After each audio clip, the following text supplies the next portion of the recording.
Hello everyone, পাল দম্পতির আরও একটা নতুন ব্লগে সকলকে জানাই সুস্বাগতম। ইন্ডিয়া গেটের সামনে দাঁড়িয়ে ক্যানোপির দিকে মুখ করে সোজা পূর্ব দিকে এগিয়ে যাব একটি বিশেষ জায়গায় যাওয়ার জন্য।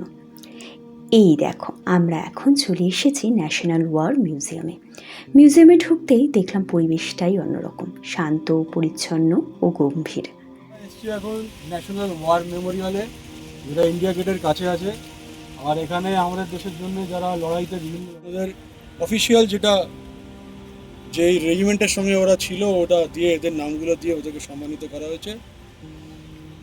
এরকম অনেকের নাম দেওয়া আছে। দেখতেই পাচ্ছ বন্ধুরা, এখানে বৃত্তাকার গ্রানাইটের দেওয়ালে দেশের জন্য প্রাণ দেওয়া প্রত্যেক শহীদ সৈনিকের নাম স্বর্ণাক্ষরে খোদাই করা আছে। আর এই বৃত্তকে বলা হয় ত্যাগচক্র। এবারে চলো আমরা একটু নিচের দিকে যাই। নিচে এসে বাম দিকে দেখতে পেলাম ভারতীয় সেনাদের বীরত্বের বিভিন্ন যুদ্ধগাথা ব্রোঞ্জের মুরালের মাধ্যমে ফুটিয়ে তোলা হয়েছে। এই চক্রকে বলা হয় বীরতা চক্র। এবারে দেখো ডান দিকে কি রয়েছে। ডান দিকে রয়েছে অমর জওয়ান চক্র। এখানে একটি অবিরাম অগ্নিশিখা জ্বলছে, যা আমাদের শহীদ জওয়ানদের অমর আত্মার প্রতীক। দূর দিয়ে দৃশ্যটা অসাধারণ লাগছে।